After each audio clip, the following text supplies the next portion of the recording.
स्थिति क्या रही ये किसी से छुपा हुआ नहीं था। चाहे झारखंड की बात हो, देश की बात हो या पूरे दुनिया की बात हो, जो माहौल बना था उसमें कब किसने किसका साथ छोड़ दिया था इसका भी परिणाम सबके सामने है। ये भी आकलन करने की बात है। इसलिए सिर्फ सरकार के भरोसे लोगों को बैठने की आवश्यकता यहाँ पर नहीं है। सरकार अपना काम कर रही है, सरकार ने अपनी तरफ से पाबंदियों को लागू किया है, लेकिन अब राज्य की जनता की भी ये अपने तरफ से राज्य के प्रति जवाबदेही होती है कि राज्य की जनता भी तमाम गाइडलाइंस का पालन करे, सरकार के हर कदम में कदम ताल करते हुए सहयोग दे, तब जाकर ये जो लड़ाई जिसे लड़ने के लिए मुख्यमंत्री ने एक कदम आगे बढ़ाई है। और राज्य इस नए साल की शुरुआत के साथ ही जो एक नजारा नजर आ रहा था कि संक्रमण पूरे सबाब पर है और लगातार तेजी से संक्रमण जो है फैल रहा है, तो इस संक्रमण के फैलाव को रोकने के लिए सरकार ने अभी कुछ पाबंदियां लगाई है जिसके संकेत सूबे के स्वास्थ्य मंत्री ने दिए हैं। और साथ ही साथ यह भी कहा है कि अगर हालात अभी भी कंट्रोल में नहीं आएंगे तो सरकार और कड़े निर्णय जो है वो ले सकती है। इसलिए पूरी तरह से राज्य की जनता के ऊपर ये निर्भर करता है कि राज्य की जनता सरकार के साथ कितना सहयोगात्मक भूमिका में रहेगी, जिससे आने वाले समय में ये जो पाबंदियां लगाई गई है, अगर जनता सरकार का पूरा साथ देगी तो ये पूरा भरोसा हमें भी है कि बहुत जल्द ये जो परिस्थिति उत्पन्न हुई है इस परिस्थिति से हम जीत हासिल करने में सफल हो जाएंगे। इसलिए सरकार की तरफ से भी जो राजनीतिक दल है उनके तरफ से भी लोगों से एक बस यही अपील की जा रही है कि सरकार ने जो गाइडलाइन जारी किया है उसका पालन किया जाए। तो सरकार में सहयोगी पार्टी कांग्रेस इसे पीपुल्स फ्रेंडली, इस फैसले का, सरकार के इस फैसले का पीपुल्स फ्रेंडली बता रही। राकेश का रुख करेंगे, हमारे साथ लाइव जुड़े हुए हैं रांची से। राकेश, देखिए, सरकार कोई भी फैसला लेती, राज्य की 3.5 करोड़ जनता पर उसका सीधा प्रभाव पड़ता और निश्चित तौर पर जीवन और जीविका दोनों की बात की जा रही थी। सरकार ने कोरोना को ध्यान में रखा कि हम कोरोना को कैसे हिट करें और किस तरह से झारखंड की जनता को कोरोना से निजात दिलाए। जो फैसले सरकार ने लिए 75% जो पाबंदियां लगाई गई वो ऐसी चीजों पर लगाई गई जिससे कि झारखंड की जनता की अर्थव्यवस्था और झारखंड की अर्थव्यवस्था पर चोट ना पड़े और झारखंड की जनता कोरोना से भी जंग जीते और अर्थव्यवस्था भी यहां की चलती रहे। सरकार ने पूर्व में भी जीवन और जीविका को ही केंद्र बिंदु में रखकर फैसला लिया था और इस बार भी सरकार ने जीवन और जीविका को केंद्र बिंदु में रखकर ही फैसला लिया है और इसी तरह के फैसले की उम्मीद भी जताई जा रही थी। कल से ही न्यूज़ 11 लगातार इस बात का जिक्र कर रहा था जिसान की सरकार जो है पूर्व में दिए गए कुछ छूट को खत्म कर सकती है, कुछ पाबंदियां और ज़्यादा बढ़ा सकती है।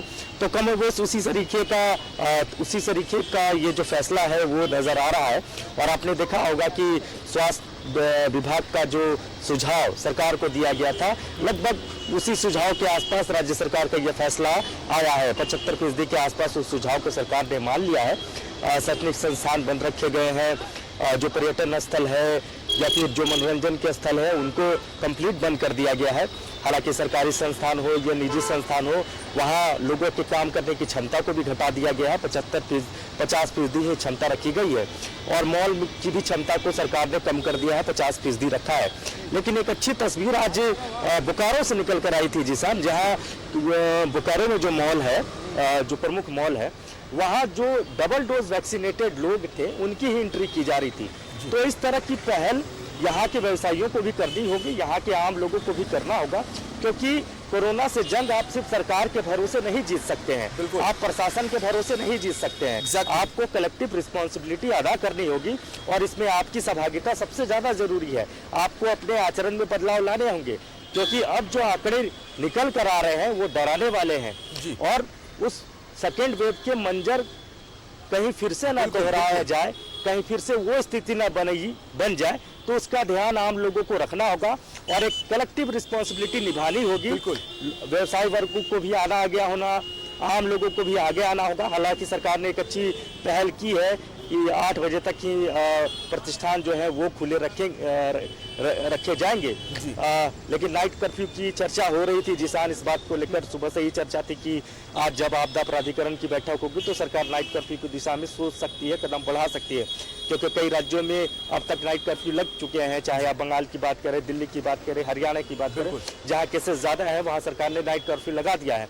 तो इस तरीके की उम्मीद की जा रही थी, लेकिन सरकार ने वैसा नहीं किया है। अभी 15 जनवरी तक सरकार तमाम चीजों का आकलन करेगी और जो छूट वर्तमान में सरकार ने दे रखा है अगर स्थितियां सामान्य हुई तो ये छूट बरकरार रहेंगी, और अगर स्थितियां और भयावह होती है तो इस छूट को भी आगे जो है सरकार वो कम कर सकती है। जी सर। बिल्कुल बिल्कुल। तो 15 जनवरी ये वो डेडलाइन है, 15 तारीख ये वो तारीख है जब सरकार इन प्रतिबंधों को लागू करने के बाद स्थिति का आकलन करेगी कि झारखंड में कोरोना संक्रमितों की स्थिति क्या है, केसेस कितने निकल रहे हैं, और अगर इसी तरह से आम सहभागिता, हमारी आपकी सहभागिता रही और हम इसी तरह से तमाम गाइडलाइंस का पूरी तरह से पालन करते रहे तो निश्चित तौर पर हम कोरोना से जंग जीत सकते हैं। आप और इस तरह से कहीं ना कहीं सरकार के इस फैसले को आप कह सकते हैं कि जीवन और जीविका दोनों को ध्यान में रखते हुए सरकार